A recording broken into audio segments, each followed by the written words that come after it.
할렐루야. 크게 아멘 합시다. 할렐루야. 오늘 일부 예배 때 청년이 기도하는데 이제 선선한 바람이 불어오게 해주셔서 감사하다고 기도하였습니다. 그럼 선선한 바람이 불어옵니까? 내가 청년한테 어디 사느냐 내가 물어봤습니다. 9월이 됐는데도 아직 선선한 바람이 안 불어옵니다. 그러나 오늘 이곳에 하나님의 은혜의 바람이 불어오기를 축복합니다. 제가 송도에 갔을 때 보았던 분식집 이름, 분식집 간판입니다. 분식이 이래도 되는가? 제가 보았던 간판 중에 거의 최고의 간판이 아닌가 싶습니다. 무슨 뜻일까요? 분식이 이래도 되는가? 아마도 수준이 다르다라고 하는 뜻일 것입니다. 분식이지만 먹어보면 너희들 깜짝 놀랄 거다. 아마 그런 자신감의 표현이라고 생각됩니다. 저는 아직 가보지를 못했고요. 들어가 보지를 못했고요. 시간이 되면 한번 가보려고 합니다. 우리는 오늘 하나님께 예배합니다. 저는 우리의 예배가 그런 예배가 되었으면 좋겠습니다. 예배가 이래도 되는가? 할렐루야. 그런데 조심스럽습니다. 왜 조심스럽냐면 이래도 되는가라고 하는 말에는 긍정적인 의미도 있지만 또 부정적인 의미도 있기 때문입니다. 너무 감동을 받아서 정말 분식이 이래도 되는가 이렇게 감동받아서 말하는 것이기도 하지만 인간이 이래도 되는가 이렇게 너무 실망해서 하는 말이기도 하기 때문이라고 하는 것입니다. 눈을 보면 알 수 있습니다. 그 말을 하면서 얼굴을 찡그리고 눈을 감으면, 눈을 작게 뜨면 실망스럽다는 표현일 것이지만 눈을 크게 뜨고 그렇게 말하면 분명히 감동을 받았기 때문에 하는 말일 것이라고 하는 것입니다. 오늘 한번 같이 고백하기를 원합니다. 눈을 크게 뜰까요? 작게 뜰까요? 크게 뜨시고 한번 고백합시다. 예배가 이래도 되는가? 할렐루야. 전에 우리가 드렸던 예배들이 있습니다. 돌아보면 예배가 이래도 되는가? 그렇게 눈살을 찌푸려야 하는 그런 수준이 낮은 예배도 있었을 것이라고 하는 것입니다. 그러나 오늘 이후로부터 우리들의 예배가 이래도 되는가? 먼저는 하나님께 감동을 드리는 예배가 되어지길 소망합니다. 드리는 우리들에게 큰 은혜와 축복이 되어지는 구별된 예배, 특별한 예배가 되어지기를 주님의 이름으로 축복합니다. 우리 성가대도 축복하고 싶습니다. 찬양이 이래도 되는가? 그런 감동을 주는 찬양대가 되어지길 축복합니다. 우리 장로님들도 축복하고 싶습니다. 장로님들이 이래도 되는가? 실망이 아니라 감동을 주는 장로님들이 되어지기를 축복합니다. 우리 직분자들, 또 우리 권사님, 집사님들, 권사가 이래도 되는가? 그렇게 칭찬받는 우리 직분자들이 되어지기를 주님의 이름으로 축복합니다.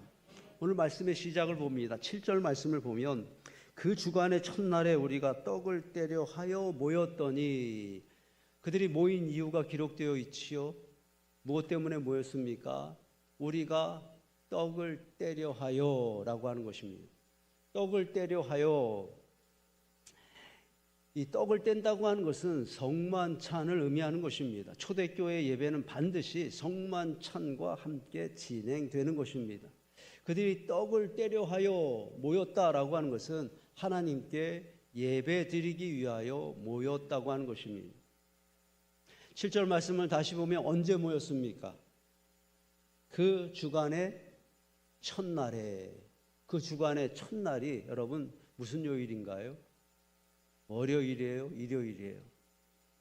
우리는 월, 화, 수, 목 이렇게 월요일부터 세기도 하지만 여러분 집에 있는 달력에 보면 어디서부터 시작해요? 일요일부터 시작하죠. 그게 맞는 것입니다. 주일의 첫날은 일요일입니다. 그들이 일요일날 들어와 교회, 가정교회에 모여서 예배하고 있는 것입니다. 여러분, 이 일요일은 성도들에게, 하나님을 믿는 사람들에게 특별한 날입니다. 왜 특별한 날입니까? 일요일이 왜 특별한 날입니까? 예수 그리스도께서 부활하신 날이기 때문에 할렐루야. 그리고 그 부활한 날을 우리가 기념하면서 하나님 앞에 예배하는 날이기 때문에 특별한 날인 것입니다. 그래서 우리는 이 일요일을 다르게 부르죠. 성도들은 뭐라고 부릅니까? 주일이라고 부릅니다. 주님의 날이라고 하는 것입니다. 그날 이제 드로아에 성도들이 모여서 떡을 떼면서 성만찬을 하면서 하나님 앞에 예배드리고 있습니다. 그날의 설교자는 누구입니까? 사도 바울입니다. 사도 바울이 설교를 하는데 오늘 말씀해 보면 설교를 얼만큼 하고 있느냐 하면 밤중까지 계속하며라고 기록하고 있습니다. 밤중까지 계속하며. 여러분들에게 질문하겠습니다. 설교는 긴 게 좋아요? 짧은 게 좋아요? 솔직하게 대답하십시다. 긴 게 좋아요? 짧은 게 좋아요? 저는 30년 넘게 설교하면서 목사님 왜 설교를 그렇게 짧게 하셨습니까? 그렇게 저에게 물어보는 사람 한 명도 만난 적이 없습니다. 정황으로 볼 때 그들은 아침에 모였을 것이라고 하는 것입니다. 그런데 밤중까지 베드로의 설교는, 바울의 설교는 끝나지 않고 있는 것입니다. 대충 계산해 보면 10시간은 좋게 넘게 설교하였을 것이라고 하는 것입니다. 설교가 이래도 되는가? 여러분, 저는 이 밤중까지 설교하고 있는 그 드로아 교회의 모습을 보면서 그곳에 모여있는 예배자들이 얼마나 말씀을 사모하는지를 단적으로 보여주는 것이라고 생각합니다. 그리고 그 바울은 얼마나 열정적인 설교자인지를 단적으로 보여주고 있는 것입니다. 성령의 역사입니다. 할렐루야. 그 예배 가운데 성령님께서 역사하시니까 사도 바울은 설교를 그칠 수가 없었던 것이고 성도들은 자리를 떠나지 않고 그 말씀 가운데 또 듣고 또 들었다고 하는 것입니다. 여러분, 우리 교회 설교는 길어요, 짧아요? 우리 교회 설교는 그렇게 길지 않습니다. 왜 길지 않을까요? 이유가 있습니다. 여러분, 담임 목사가 설교를 그렇게 길게 할 정도의 수준이 안 됩니다. 설교가 길지 않습니다. 그런데 어느 날 보니까 담임 목사의 설교가 길어집니다. 주일 낮에 1시간이 지나도 끝나지 않습니다. 2시간이 지나도 설교가 끝나지를 않습니다. 여러분들 계속 자리에 앉아 있으시겠습니까? 진짜로 그렇게 할 거 아니니까 아멘이라도 하십시다. 설교가 2시간이 넘어도 여러분 자리에 앉아 계시겠습니까? 아멘 해 주셔서 감사합니다. 지금 이 드로아 교회의 예배는 1시간, 2시간이 아니라고 하는 거예요. 말씀드린 것처럼 10시간이 넘도록 밤중에 이르기까지 설교가 계속되어지고 있었다라고 하는 것입니다. 대단하지 않습니까? 충만이라고 말하고 싶습니다. 성령 충만하였습니다. 말씀 충만, 은혜 충만한 시간이었습니다. 혹 어느 날 진짜로 여러분 담임 목사의 설교가 길어지거든 드로아 교회를 생각하시기를 바랍니다. 바울은 몇 시간이요? 10시간 이상을 설교하였는데 그렇게 그 시간에도 은혜를 받기를 바랍니다. 은혜입니다. 은혜 충만하였습니다. 그런데 그 은혜가 깨질 만한 일이, 사건이 벌어졌다고 하는 것입니다. 거기에 참석하였던 유두고라고 하는 청년 때문입니다. 유두고는 그날 그 예배 가운데 있었습니다. 말씀해 보면 3층에 있는 그 높은 곳 창문에 앉아 있었습니다. 어디선가 쿵 소리가 들립니다. 그 3층에 앉아있던 유두고가 떨어진 것입니다. 그리고 사람들이 다가가서 일으켜 보니까 이미 죽어 있었습니다. 3층에 있던 유두고는 왜 떨어진 것입니까? 말씀을 봅니다. 졸음을 이기지 못하여 3층에서 떨어지거늘. 졸음을 이기지 못하여. 여러분, 누구 책임입니까? 설교를 길게 한 바울의 책임입니까? 아니면 설교 시간에 졸았던 유두고의 책임입니까? 설교 시간에 졸면 유두고가 됩니다. 이렇게 이 말씀을 가지고 겁을 주시는 목사님들도 계십니다. 여러분, 그 말이 맞습니까? 설교 시간에 졸면 유두고가 됩니다. 이런 메시지를 전하기 위하여서 이 사건이 오늘 말씀 성경에 기록되어져 있는 것입니까? 저는 그렇게 생각하지 않습니다. 설교 전하는 시간에 조는 것 잘하는 것이 아닙니다. 칭찬받을 수 없는 일입니다. 그러나 여러분, 교회에 나오지 않는 것보다, 예배 자리를 지키지 못하는 것보다 저는 예배 자리에 나와서 조는 것에 더 점수를 드리고 싶습니다. 얼마나 피곤하면, 이렇게 훌륭한 설교를 들으면서 얼마나 피곤하면 주무시겠느냐라고 하는 것입니다. 여러분들 웃지 않으시면 제가 좀 이상해집니다. 그렇게 피곤한데도 내가 예배 자리를 지켜야지, 말씀을 들어야지 찾아 나와서 어쩔 수 없이 졸고 있다면 저는 칭찬받을 만한 일이라고 그렇게 생각됩니다. 오늘 말씀의 제목입니다. 창에 걸터 앉아 있다가, 창에 걸터 앉아 있다가, 저 창에 걸터 앉아 있는 유두고가 우리들에게 보여주고 있는 모습이 있다고 생각합니다. 우리들에게 전하여 주고 있는 메시지가 있기 때문에 성경은 이것을, 유두고의 이야기를 기록하고 있다고 하는 것입니다. 저 창에 걸터 앉아 있는 유두고의 모습은 바로 예배자의 모습, 실패한 예배자의 모습을 우리들에게 보여줍니다.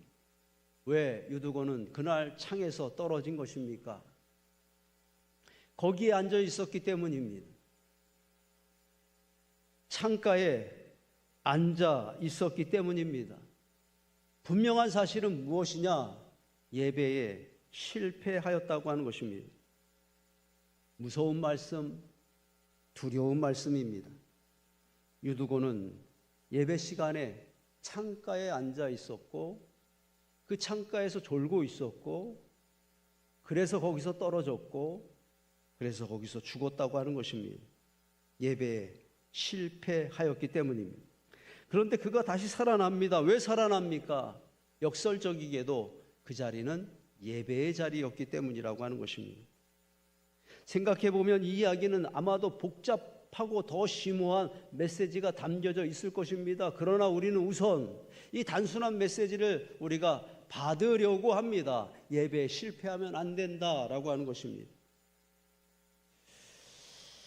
예배에 실패하면 유두고가 죽는 것처럼 우리도 죽을 것이라고 하는 것입니다. 예배에 실패하면 믿음도 죽을 것입니다. 예배에 실패하면 우리의 영도 죽을 것입니다. 영뿐만이 아니라 우리의 육체도 죽어갈 것입니다. 우리의 가정도 죽어갈 것이고, 또 재정도 죽어갈 것입니다. 반대로 예배가 살면 다 살아납니다. 우리의 삶은 무엇입니까? 예배가 끌고 가는 대로 가는 것이 우리의 삶이라고 하는 것입니다. 실패한 예배가 우리들의 삶을 끌고 가면 소망이 없습니다. 큰일 나는 것입니다. 그러나 성공한 예배가 우리들의 삶을 끌고 가면 소망이 됩니다. 할렐루야. 은혜와 축복이 되어질 것이기 때문입니다. 한번 같이 고백하겠습니다. 예배 때문입니다. 크게 고백합시다. 예배 때문입니다. 성가대 내가 아까 칭찬했잖아요. 다시 한번 성가대만. 예배 때문입니다. 할렐루야. 예배 때문이다 라고 하는 것입니다. 예배 때문에 죽는 인생이 있고, 예배 때문에 사는 인생이 있습니다. 예배 때문에 막히는 가정이 있고요, 예배 때문에 열리는 가정이 있습니다.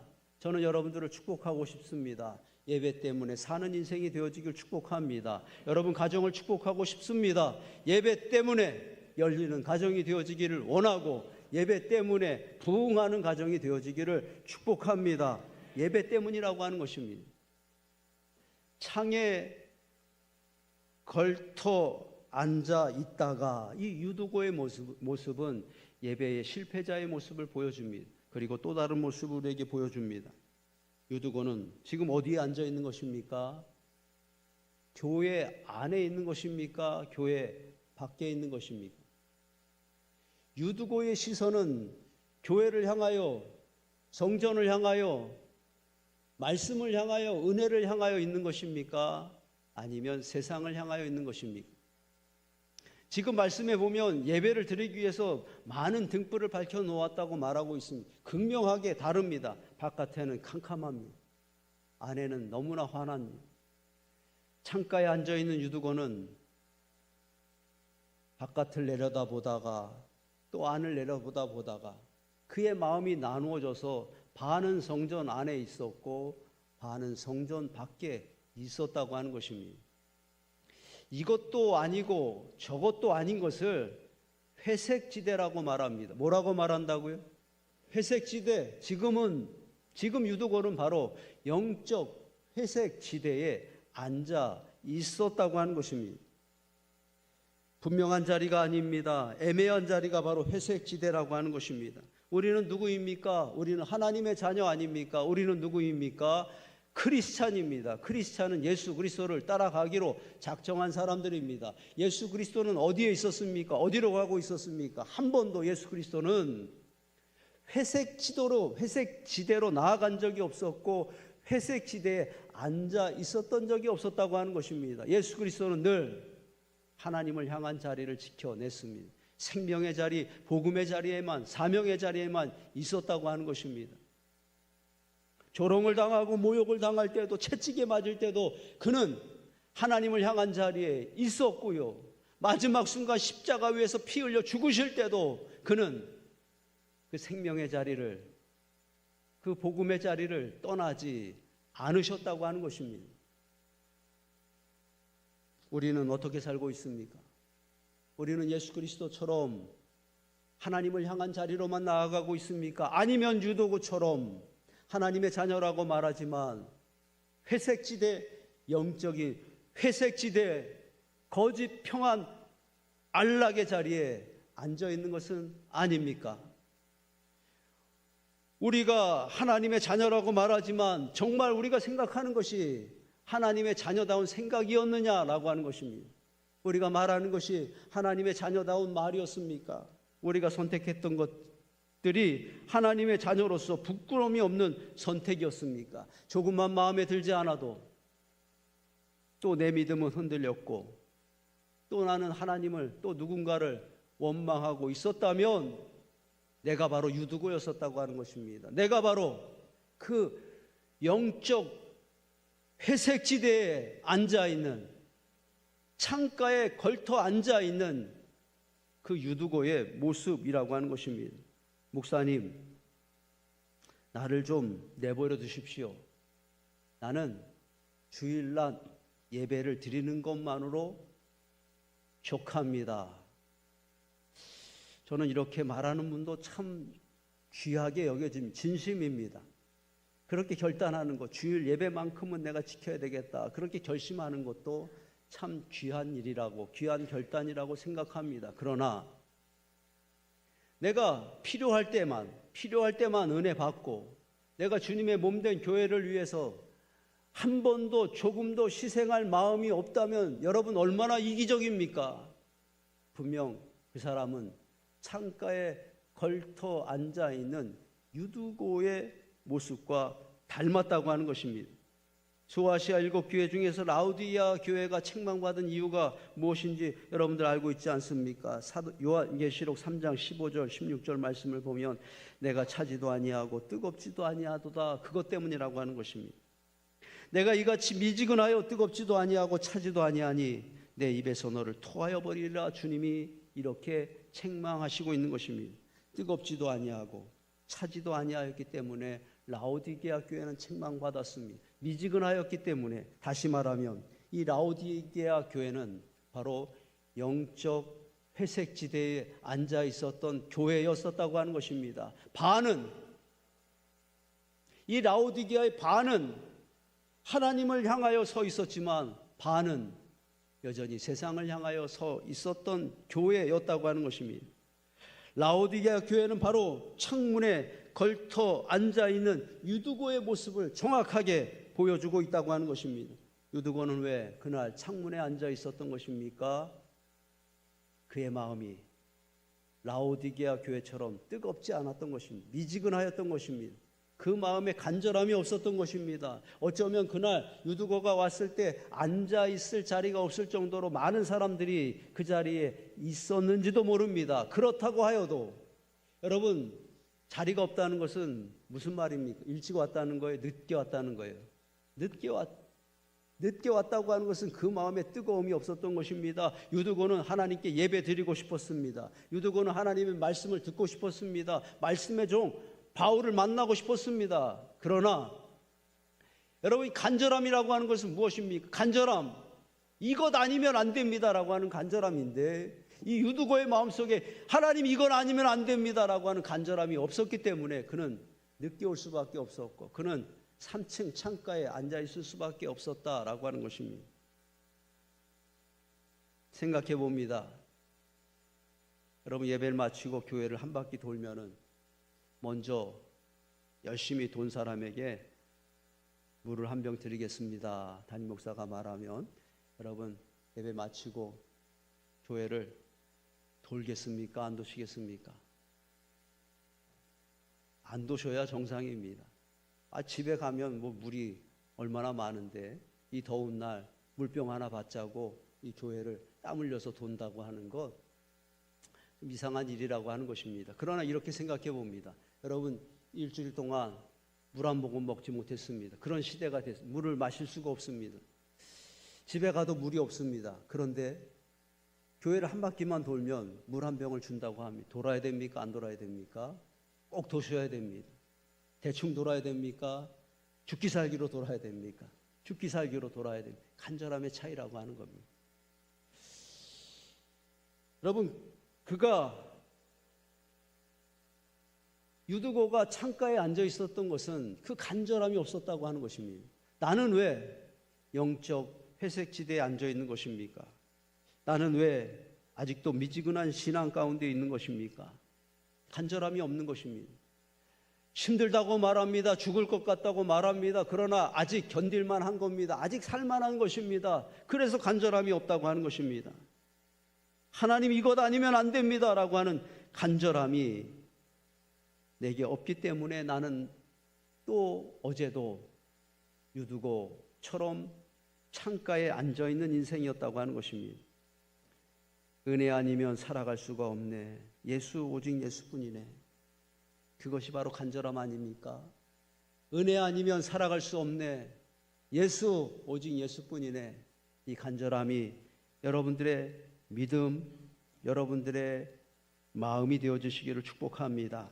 오늘 말씀의 결론을 보면 해피엔드입니다. 죽었던 유두고가 살아납니다. 그가 3층에서 떨어진 것은 참 불행한 일이지만 다시 살아나게 된 것은 참 다행스러운 일이라고 하는 것입니다. 유두고라고 하는 이름 속에는 행운이라고 하는 의미가 있고 다행이라고 하는 의미가 있습니다. 그 이름처럼 다행이었습니다. 뭐가 다행이었습니까? 그가 떨어졌는데, 3층에서 떨어졌는데 밖으로 떨어졌어요? 안으로 떨어졌어요? 교회 안으로 떨어졌다고 하는 것입니다.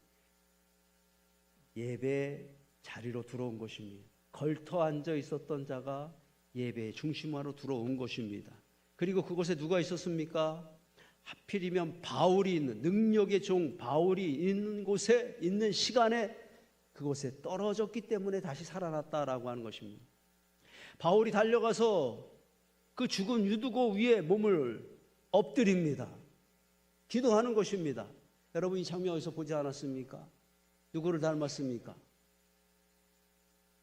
수넴 여인이 아들이 죽었을 때 선지자를 찾아왔지요.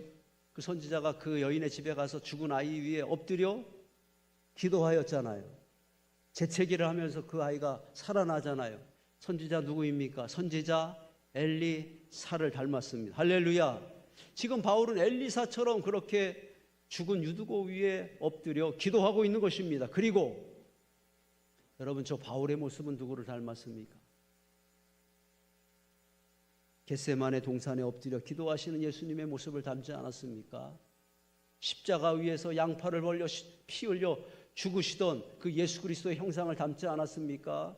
지금 베드로는, 지금 바울은 바로 예수 그리스도의 모습을 사람들에게 보여주고 있는 것입니다. 유두고가 창가에 앉아 있을 때는 죽었습니다. 그러나 창가에 떨어져서 예배 자리 중심에 들어왔을 때 그가 살아납니다. 그가 영적 회색지대에 있을 때는 죽었습니다. 그러나 예수의 품에 안길 때 할렐루야, 그의 생명이 살아나지 않습니까? 오직 예수뿐이네. 저는 오늘 예수님께서 여러분들을 한번 안아주시기를 원합니다. 예수님께서 안아주실 때 죽었던 영혼도 살아납니다. 그 문제도 풀어지게 될 것입니다. 불만이 있습니다. 말씀을 마치면서 그 불만을 말씀드립니다. 뭐냐 하면 이후로 유두고가 어떻게 살았을까? 그거에 대한 기록이 없다고 하는 것입니다. 아무리 찾아봐도 유두고에 대한 기록은 여기까지입니다. 그러나 알 수 있을 것 같습니다. 전과 다르게 살았을 것이라고 하는 것입니다. 다음 주 예배 시간 유두고가 예배 자리에 왔을까요? 안 왔을까요? 왔을 것입니다. 창문에 3층 창문 뒤에 걸터 앉아 있었을까요? 앞자리에 앉아 있었을까요? 가장 앞자리에 앉아 있었을 것입니다. 그가 전처럼 영적 회색 지대에 사는 자가 아니라 이제 은혜의 중심, 예배의 중심, 사명의 중심, 믿음의 중심에 사는 자가 되었을 것이라고 하는 것입니다. 한번 같이 고백하겠습니다. 영적 회색 지대에서 나오라. 오늘 주님께서 여러분들에게 말씀하시고 있습니다. 이제 영적 회색 지대에 나오라 말씀하십니다. 창에 걸터 앉아 있다가 그렇게 예배의 변두리에서 나오시기를 축복합니다. 은혜의 변두리에서, 믿음의 변두리에서 중심으로 나오시기를 축복합니다. 오늘 주님께서 여러분들을 안아주시고 여러분들을 살려주시는 날이 되어지기를 원하고, 오늘 여러분들이 은혜의 중심, 복음의 중심을 향하여 서는 자들이 되어지기를 주님의 이름으로 축복합니다. 축복합니다. 자리에서 한번 일어나시겠습니다.